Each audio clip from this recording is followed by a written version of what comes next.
men have just discovered something. For 100,000 years, it was buried in the snow and ice. Now it has found a place to live. Inside. Where no one can see it, or hear it, or feel it. I know I'm human. Some of you are still human. This thing doesn't want to show itself. It wants to hide inside an imitation. It'll fight if it has to, but it's vulnerable out in the open. If it takes us over, then it has no more enemies. Nobody left to kill it.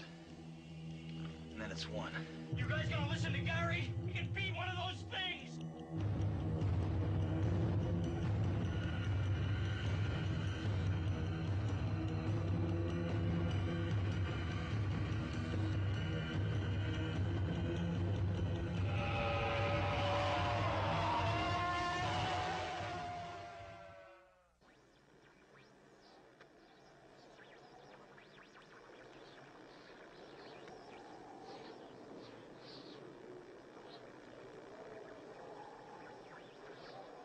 All right, everybody, welcome back.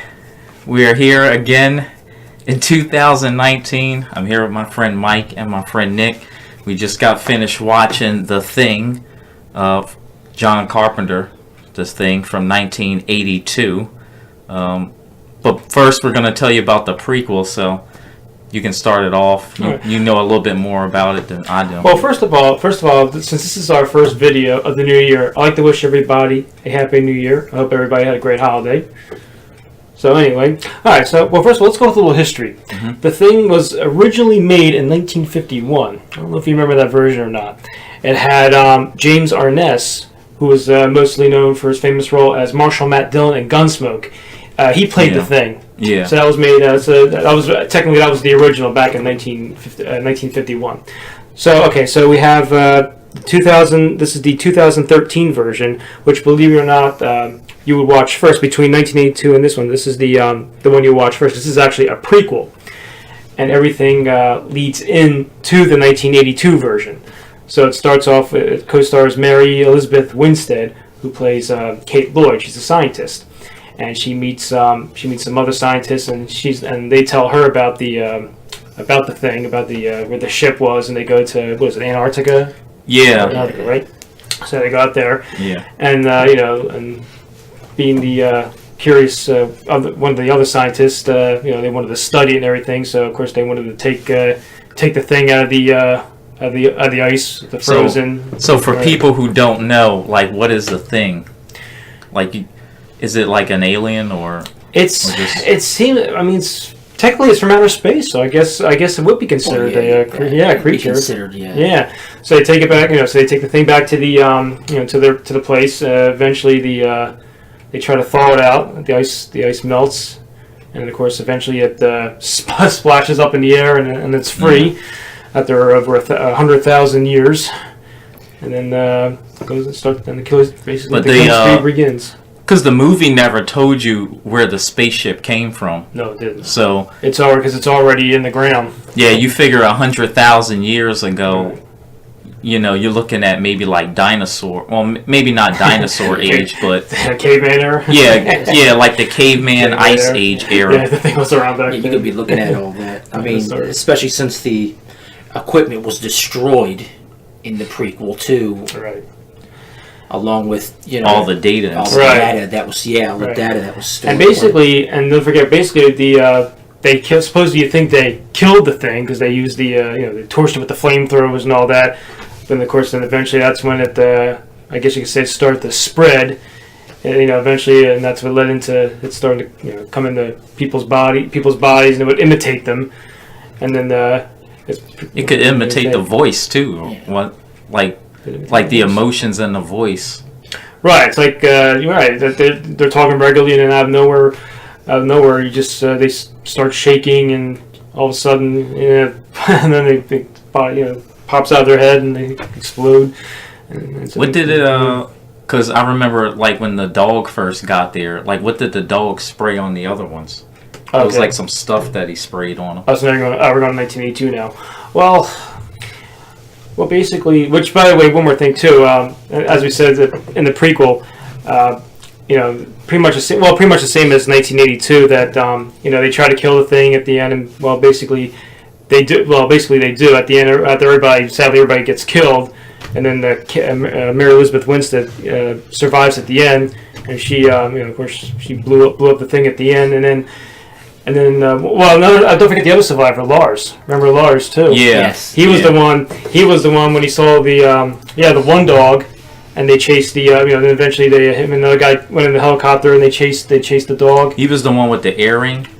No, that was the helicopter pilot. Oh. Yeah, the one with the earring was the other one that survived with Kate, but she kills him at the end because she said that she thought that he was the thing. Yeah. Because remember he said he had the earring on the wrong. Yeah. It's like, on the no, wrong it's on your side. other one. And then as we said back with Lars, so they chased the dog, and then of course that leads into that's how the movie ended in the prequel, and then it starts off in the 1982 Of course, they never say what happens to her after that. Right, yeah, she just gets in her car or the tank or whatever, and it's like another open-ended. But you're in Antarctica, though. It's like, where can you go? I don't know, unless she froze to death and died. I mean, she had to have known that there was other research bases out there to go to. Yeah. Well, hopefully she didn't. Let's just hope she didn't run out of gas if she was traveling, trying to find another place. Right. Yeah. Let's say she did survive. Like, wouldn't she have told the news? She would have told the authorities what happened if she would have survived. If she would have survived, you would think so. It'd be a long drive to get back. That's pretty much what Lars did. Yeah. Right. But then again, Lars was too messed up after dealing with that scenario anyway, and they just ended up killing him, which was a shame. But he went a little crazy too at the end when he saw the dog too. Finally kept saying, of course, he doesn't speak English, so he's like, he speaks German. And they couldn't understand him, so they just shot him. Right. So. All right. So then, that's how the 1982 version begins, and then eventually, pretty much the same thing as the prequel. Eventually, it spreads. It imitates them, and then the killing spree begins again, and a couple of the doctors, obviously Dr. Blair, who was trying to study, got a little nuts, got a little crazy, and started trashing the equipment. And the other thing, don't forget the other thing that was that was neat was when the Kurt Russell and the guys, remember they went back to that. To the area where the prequel was. Yeah, that room. And you saw where the ice, the thing came out of the ice coffin. Oh, and don't forget when the other guy became the thing. Remember when he put his head on the other guy and it became like a two-headed monster. Yeah. Remember they burned him. You see that one in the 1982 version. Like he was deformed. Yeah, it was a deformed thing. And they took him. Yeah, and then they decided to take it back to their lab and examine it. Yeah, I'm assuming that they had to go back and watch that. To make everything exactly how it was before. Right, basically. Yeah, that's what they did. Yeah, the room was the same. The room was the same. The two-headed monster. They probably had to go back and just rewatch everything scene by scene. Set it up, basically. Right. Yeah, they had to get everything to perfection. They couldn't really mess up any single detail. Right. So Blair got crazy, and then they end up locking him up. So he was out for a little bit, and then and you had and don't forget some of the actors that were in the movie too. The 1982 version, besides Kurt Russell, you had Richard Mercer, who played Clark. He's done some other movies. He did Encino Man with Pauly Shore, Brendan Fraser, Sean Astin. He did My Girl with Dan Aykroyd, Macaulay Culkin, Ed Chomsky, Jamie Lee Curtis, and of course Walter Brimley. Brimley, pretty much known for his commercials, I think. Also, he did. And Richard Mercer also did the movie. He had a short role, but he was in Stephen King's It, the original. He played Stan, where he cut his wrist and killed himself in the shower. And one more, and he did License to Drive with the Coreys. Yeah, he was in that too. So it was who else you got? Keith. You had Keith David, who played Childs. He I don't know too many movies with him. The only other movie I know he did do was They Live. With Rowdy Piper. He also did a lot of voice. And narrating. I was about to mention it too. He did narrating. He did the Ken Burns baseball in one of the later innings. He did Sergeant Foley in Modern Warfare 2. I know his voice from that. He was also in he did a lot of video game. Yeah. He was also in Behind Enemy Lines 2. He did I think he played the instructor who and the mission commander, Right. and behind enemy lines too. Okay. The thing about Blair is he was out there just like making another like. Wasn't he fixing a spaceship? He was. When he escaped. Yeah, because he escaped. And they went again because they wanted to do. They wanted to do the blood work on all the guys to see who was the thing and who was human. And he was the last one. He was the last one. They didn't know that though. They didn't know he was out there like making another spaceship. No, because remember when I mean, that would kind of be a hard thing to keep away from the people that you closely work with. You know what I mean? Because remember when Kurt Russell went to check on him. Remember at first he was just still sitting on his table, just saying, "I'm cold. I want to go inside now. Yeah. I won't hurt anybody. I promise." And then, well, that's how you knew they were like aliens, because they would just calm down and say like, you know, they're not going to hurt anybody when everybody else was like yelling and defending themselves. Basically, when the thing spread, everybody were enemies. Basically, they were friends, and they all became enemies because they kept accusing everybody. Girls, of course. One guy I knew he was an alien because he would and I'm talking about the prequel now. He would have that look on him. Yeah. And he would just always like when they were checking when she was like checking for like cavities and fillings and stuff. Right. Like he wouldn't show his mouth. He just walked right over to the other end. Because they couldn't imitate like inanimate objects. Yeah. So anything like metal or wood or something like that. Right. Because remember too in the prequel. Remember when they were checking the one guy. Remember they found the metal plate. Remember? Yeah. The metal plate was when he hurt his arm and stuff. And they said, well, he had broke his arm the previous time, and like Brian said, they couldn't imitate inanimate objects, but what they could do is they could merge their blood cells with our blood cells, and that would give them the other dude's picture perfect appearance of a human. The other dude spit his teeth out or something like that. Well, I think that was the monster spitting out all the inanimate fillings and stuff like that, because they really couldn't duplicate that type of stuff.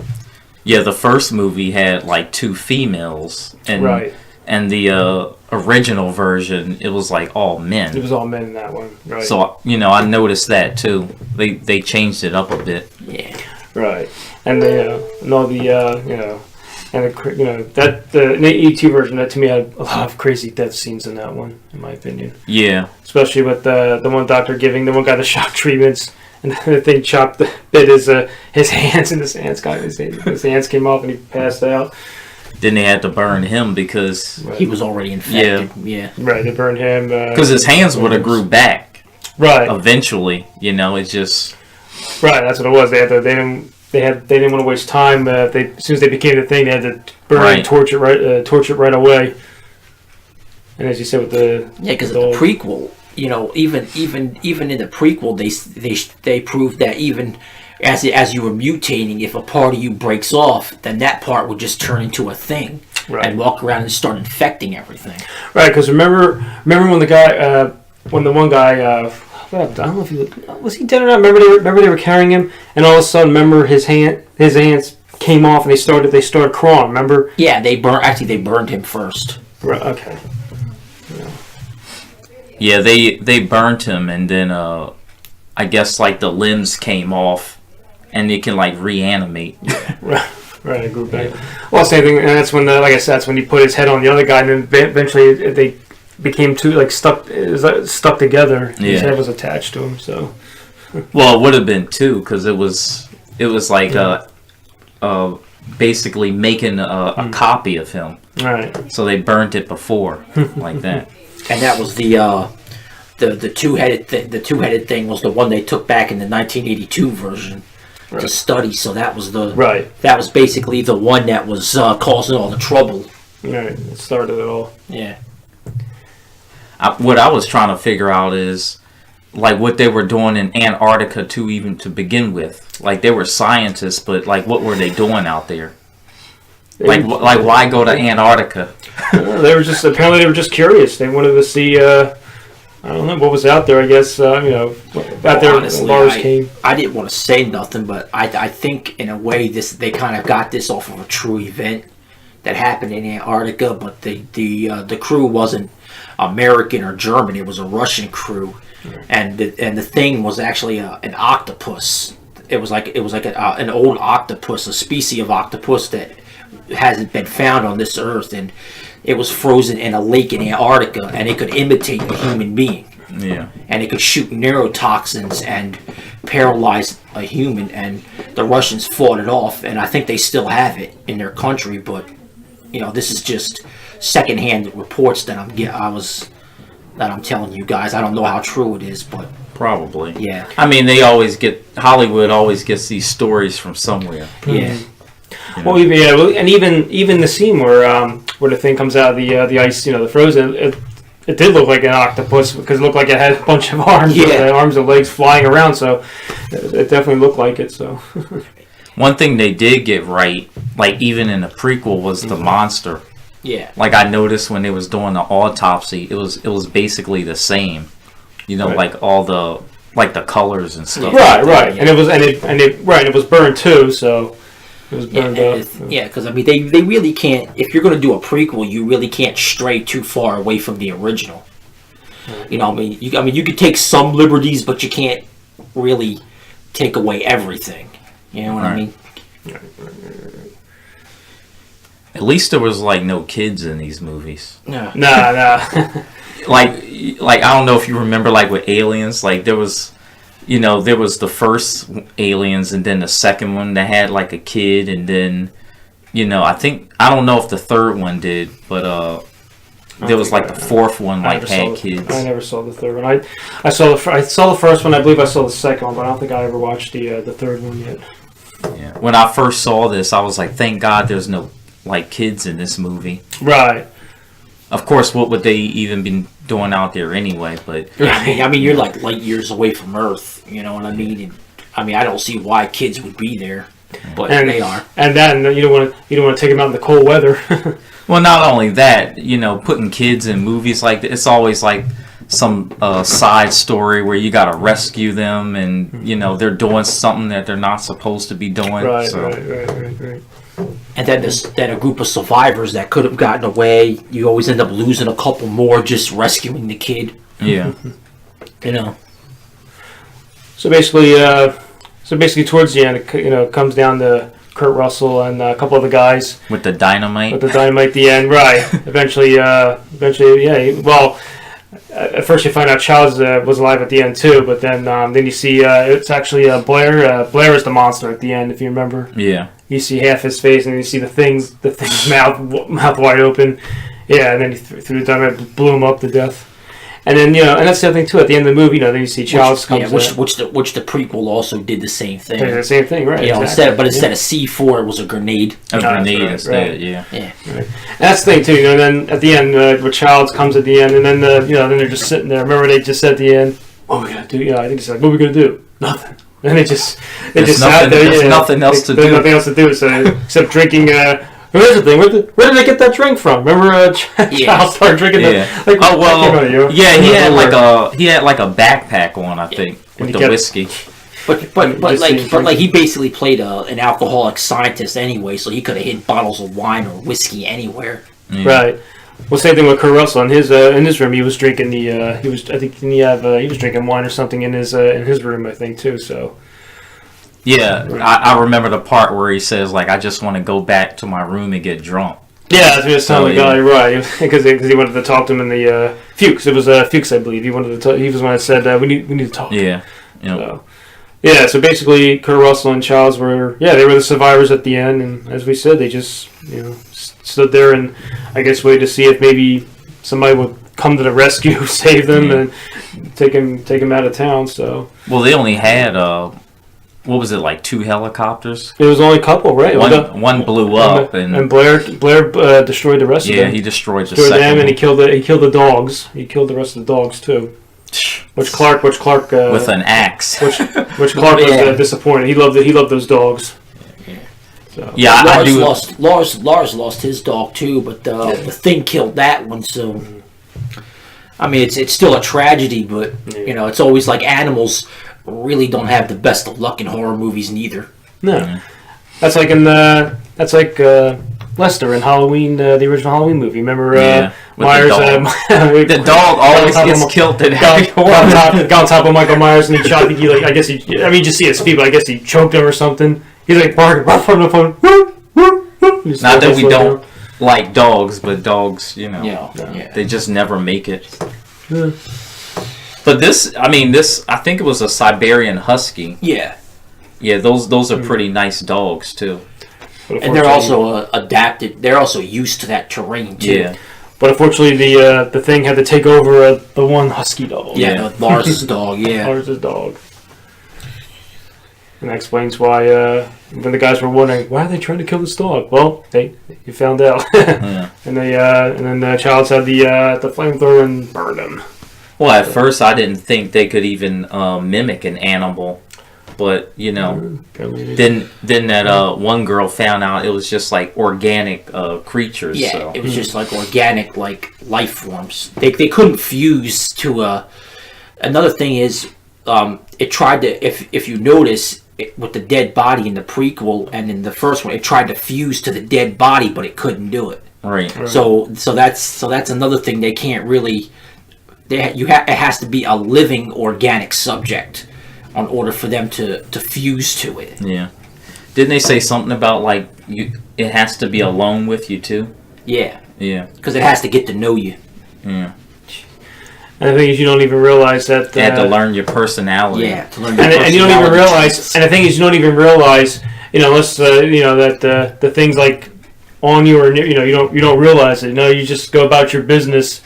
And all of a sudden, it's finally ready to come out. You don't even really, unexpectedly when it's good and ready. And finally, that's basically what it is. And then then it kills whoever's nearby. So Yeah, because when they did the blood tests, even the blood defended itself. Like something jumped out of the blood. Oh yeah, when Kurt Russell did when he did everybody, it was Palmer. Yeah, when he did Palmer's. It's like a hot cider. It was something. Yeah, Yeah. it was like a. It was like a pipe, a copper pipe. Like he soldered it and it became hot, and when he put it in the that Petri jar, like it like grew a hand real quick or some type of shit like that. Yeah. And poor Palmer killed Windows. I guess Windows was like in a trance. He remember he was like torch it, Windows, torch it, and he wouldn't. He wouldn't do it. He was like watching like That was probably the funniest part in the movie. It was like a dummy. Like attached to the other one, it was like swinging around, swinging a little bit up in the air, but bounced them around, and cracked the light bulb, and then sadly they had to kill Windows because they couldn't take any chances with him because he had blood all over his body. So they had to burn him to death. So I mean, as far as like weaponry go, they have flamethrowers, which I could understand in that was the main type weapon. of climate. I know they had like But, military grade weapons and stuff like that. Yeah, like why the grenades and guns though?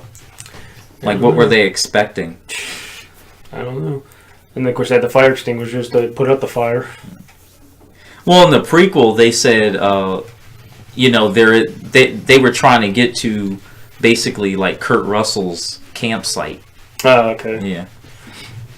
But it still doesn't explain why they had all that type of like weaponry. Well, those guys, they were just. I think they're just considered. I think they were researchers. I think. I don't think because they weren't. It wasn't the Army. It wasn't the. It wasn't the Air Force. Because even at the beginning of the Kurt Russell's version, when a dog went to the place, I think it just said Institute Research Center or something. I believe it said so. Yeah, it just said American Research. Yeah, that's it. Yeah, so research. Right. So they were just. Obviously they were basically. But scientists. what was Kurt Russell's crew like researching? Probably the same thing. They usually have multiple countries stationed on Antarctica researching, doing basically the same research, but for their own government. Oh. And Kurt Russell, of course, was the McCready, which was his name. He was the leader. He was in charge. Yeah. He was giving the orders around. Basically there, the leader. Yeah. That's basically what it was. Yeah, he was telling everybody what to do and everything. So. Even though he was a drunk and had his own problems, but he was still a good leader. Yeah. Carrying the dynamite too. I'll blow this place up. Yeah, dynamite. And, Remember? flamethrowers and There was a whole bunch of weapons. Yeah. what else? what else did that guy have? Didn't he have like a AK-47 or something like that? Which guy's what? Which guy's Oh, the helicopter. Oh, Lars? Yeah. No. Yeah, it was a Sometime, scope. oh, yeah, like a sniper rifle. Yeah. Yeah, you had the guns, yeah, and then well, I remember the beginning too. Remember, And it's funny, like the dog was running for at least like 2 miles, and he they're in a couldn't- helicopter yeah, you with a couldn't- scope on a rifle, and he still Yeah, can't he still hit couldn't shoot. Yeah. yeah. it. Oh, God. I guess you could say they're not trained assassins. Yeah. And he's running in snow, which means that the dog can't run that fast. This dog was And running a couple very good. times, like you were literally right over, like the dog was here, and your helicopter was like literally maneuvering like right on top of it. Right. Well, apparently this dog was a very fast runner. Obviously. Yeah. Even if he did shoot the dog, you know, if he didn't burn it, it would have still probably like animated into something else. Yeah. Well. Yeah. The thing would have still been in the body until Yeah. another victim came over to it. Right. Probably another dog later on or something.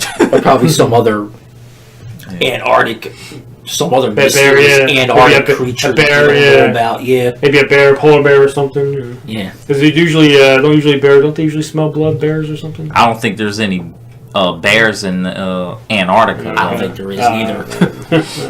Because I know sometimes I don't think there's nothing in Antarctica. Nothing but ice and snow. Right. And scientists. Yeah. And depending on how true that story is about the Russians, there might be something out there, but we don't know about it. I'm not gonna say yes or no because it was on YouTube, and I just watch any old weird thing just to keep me company and put me to sleep at night. Because Blair went crazy when he was on the the computer generated like results, like if that thing got into like the city, like how many people would get infected. So that's what basically made him go crazy too, you know. Yeah, because he couldn't. Because at the end of the day, you really can't allow that thing to get into any populated area. Right. You know, because then you'd have like a major disaster on your hands. Yeah. I guess you figure too. Yeah, when he went, when he blew up killed the choppers, the dogs, and I guess they figured, because you figure, say like one of the other guys took the chopper somewhere. Yeah, the thing might, who knows? The thing might be inside them or something. Yeah. So that's probably another reason why he decided to destroy everything. And it already destroyed one helicopter. Destroy everything in his Yeah. path. Yeah. So. Sort of like that movie Godzilla, like the 1995 version with Matthew Broderick. Yeah, I saw that one in the theaters. Yeah. Okay, I never saw that. It has a Jurassic Park feel to it in the beginning, Okay. but then it just gets ridiculous. I mean, it's entertaining though. Yeah, they gotta blow up Madison Square Garden and shit like that. Yeah. Really? Jeez. Yeah, I never saw that. So, this movie right here, like the prequel, like what would you rate it? Like from 1 to 10? I would say maybe 7. Like a 7? Maybe a 7.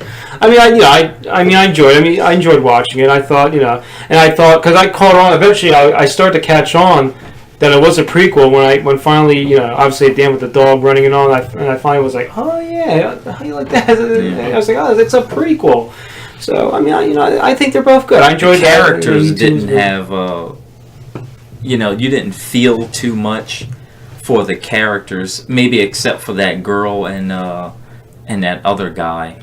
Mars. Yeah. Yeah. Right. But yeah, I mean, I enjoyed it. I mean, my thing is, I always, usually I like movies that usually kind of have a good ending at the end, a happy ending at the end, and technically both of them did. They both had happy endings at the end. Well, I have to give it an 8. 8. And at 8, basically because it stays true to what the original formula. You know what I mean? It doesn't take away, but it doesn't give you anything new either. Right. You know what I mean? It just makes you say like, okay, look, we did a prequel. The original's the original. We're leaving it the way it is. We're not tampering with it. Right. You know But what I mean? just future reference to everybody.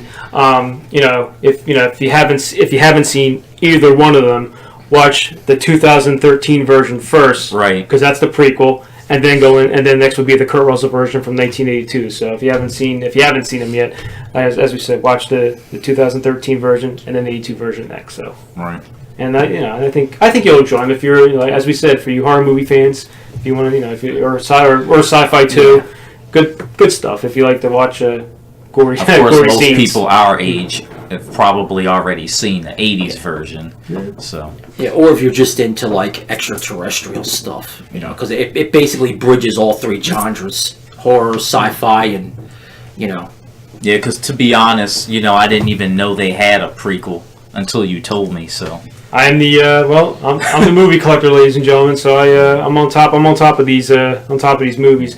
I actually didn't even see it. In the theater. I knew they made it. I think they had the trailer for it. I saw it was in the movies, but I never saw it in the theater. But I just took a chance, like, you know what? Did it even come out in the theaters? Or It did. Oh, it did. It did come out of the theater. Yeah, I seen it when it first came out, but Yeah, I it did. actually didn't know that it was a prequel or that it was called The Thing. All I knew was, it was just some alien in Antarctica killing everybody. So yeah, I took a chance. I was the bank, so I guess I'll buy it. I'll buy it anyway. And This like is I what we said, watched when we were kids. And I just found This movie, the original, was Yeah. the one we watched when we were kids, but right. it still lives up. I mean, you really can't even tell that it was made in the 80s because it's just good quality. Right, for right, especially for that's what it is for Yeah, for Blu-ray. Blu-ray. Yeah, if you want a good, if you love Blu-ray movies, get your Blu-ray and watch it. The pictures are nice and clear. You think they were brand new these Yeah. movies. So from 1982, but Especially on the new 4K TVs. Yeah. and as I was saying too, yeah, even when I first watched it too, I was catching on. I can't remember when I caught on it was a prequel. I mean, definitely at the end, of course, with the dog running. But so it's kind of hard to. I can't remember exactly when I said to myself, "Is this a prequel?" Yeah, it just makes you think. Yeah, but then at the end, obviously, I was like, "Oh my god, this is actually the first one I gotta watch." So Yeah, it had Good stuff. a big impact right, on like the movie Right. industry. right. Well, as you said on the trailer, when you see the trailer, you never, I don't think because even when I found out when they were making it, they never said it's a prequel or nothing. When you just see the trailer for it, you just assume they just redid a whole new storyline or something. Yeah. But then when you watch it, obviously straight through, that's when you catch on. It's a prequel. So Yeah, these older movies, they didn't really have too big of a budget. The soundtrack only maybe had like 3 songs in it, The and they 82 had that version, right. constant beat throughout the movie. So Yeah. like, Especially the original being made by the same guy that did the first John two Carpenter. original Halloween Yes, movies. He did. Yep. Yeah. He did the 1978 Halloween. Yep, absolutely. Good director. Good stuff. yeah, so he knows what he's doing. Oh yeah, he picks them. He's I mean, right I there was, with Wes Craven. He's Yeah. pretty good. I mean, obviously the difference between the two. Also, obviously with the new version, of course, had more sound effects, and with Right. with animated stuff. Obviously, compared to the 1982 version. And they might have killed a lot of people off, but they actually justified it in a weird way. Yeah. So I think we pretty much covered everything. Right. Basically, as we said, both the survivors, all the survivors, and technically, it was just one survivor in this one, and then of course, Kurt Russell. Even though we don't know what happened to her. Right. Yeah. Well, I'm assuming that she survived. yeah, she survived. Of course, you find out Laura survived. Of course, until got killed in the 82 version, and of course, Kurt Russell and Child survived at the end. So as I said before, my thing is, like I said, I love a good movie with a happy ending, and that's what Right. you got. And that's what you got in these ones. So, Right. thumbs up. I always say it could have been worse. Yeah. So I don't think there was anything worse. I mean, it was always good. If you love watching horror movies, just to watch people get killed. That's what you get in these. And then yeah, I happy ending. mean, I rate the original like a 10, especially compared to like movies now. And you really don't see a lot of like original like stuff like this now. Everything is like CGI. Right. A lot of work like went into that, like all that makeup and stuff. Oh yeah. Of course. Yeah, it was just a lot of work that in the originals. It was just a lot of work that went into making it. That I think made it so good. Right. Yeah. And John Carpenter, especially with the Halloween movies, like, he was like the king of the 80s, like Right. in those genres back Right, then. that's what we're saying with him and Wes Craven, who came up with Nightmare on Elm Street. or for Friday the 13th, Sean S. Cunningham. Yeah. And also, what's his name? And what's his name helped out too? Steve Miner. I think I'm saying his name right. Steve Miner. So they were basically two of the guys. And even with Wes Craven, Robert Shea. Remember Robert Shea? I think he was. I think he helped out too. He was like a producer, executive producer. He helped out with Wes Craven too. Robert Shea. Yeah, on the first and second movie. Right, and he had a couple cameos too. He had a cameo. He was a teacher in I think it was Dream Master Part 4. He was one of the teachers. And I think in Freddy vs. Jason, I believe he had one quick scene when the two guys escaped from the or they didn't escape from the place. It was at the school. Yeah, but I remember he had a cameo in that too. Probably like a cameo. Right, that's what it was. So they always throw people in there just for shits and giggles. Oh yeah, of course. Robert Englund played the bus driver in Nightmare 2. Part 2, at the beginning, right? That was him. Yep, that's someone at the Mega Man. I thought that was neat. And I was telling, and I said this in the last review too. Part 5 at that aside with the nut jobs, the crazy people. He played one of the inmates. You see him walking around too. Yeah. Or when Alice wakes up, remember he was in the bed with her, just like scares her or something. Quick scene. It was just a quick scene, and then, of course he was Freddy later on. So. Of course, he played himself in A New Nightmare, but that was. Oh, Wes Craven's New Nightmare, right? That was '94. Yeah, because we talked about that too. About which was supposed to be real life. A real life Freddy Krueger, right? Because it was like it was supposed to be reality, right? Everybody used their real names. Wes Craven was Wes Craven. Yeah. Heather Van Camp was Heather. John Saxon was in it. He was John. So. I think they tried to retcon the fact that they made a mistake by killing off Nancy Thompson. That's why they brought her back. Right. So I'm guessing they tried to retcon her death. Pretty much. Yep, she got killed in Part 3 of The Dream Warriors. Yeah. It's funny because my boss was talking about this movie, and then like you text me, it was like, yeah, let's do The Thing. So yeah, here we are. But yeah, we'll probably have some more coming up pretty soon. Well, we have. I think we talked about our next one. We decided to do for we figure Valentine's Day is coming up in a couple weeks, so we figure for our next movie, and for you loved ones, you couples that love horror movies, we figure the next film we would do would be from 1983, My Bloody Valentine. My Bloody Valentine. So we figured that'll be our next one to do since we got Valentine's Day coming up in a few weeks. So we're looking forward to talking about that one and watching it as well, of course. Yeah. Which they made a remake of that too. In 2009, I believe. Yeah. And also you can watch that in 3D. Yeah. There's a 3D version of it. Yep. Yeah. So we're looking forward to talking about coal miner Harry Warden. Yeah. Yeah. Well, that's all I got. I think we're good, man. I think we covered it all. Good. Two these great movies. I recommend watching them. As we said, watch the 2013 version first, 1982 version next, and see how the thing eventually gets destroyed twice in the originals and both. So. I'll drop all the names and stuff down into the description for you, so you can see everything. Oh, and there's a little disclaimer for those of you who recommended Fright Night and Texas Chainsaw Massacre. Those reviews will be coming up in the future. Yeah. Fright Night 1 and 2. Yeah. Always good to talk about Leatherface as well. So I just wanted to throw that out there. Oh yeah, definitely. Yeah. Like I said, there's plenty. We got plenty lined up in the future. Don't worry. Plenty folks. more coming. We got plenty more for you horror fans. We got a lot. Yep. Good stuff. Yeah. Right. Well, I'm gonna leave the video here. I want to thank everybody for watching, and we'll see you guys on the next one. Peace.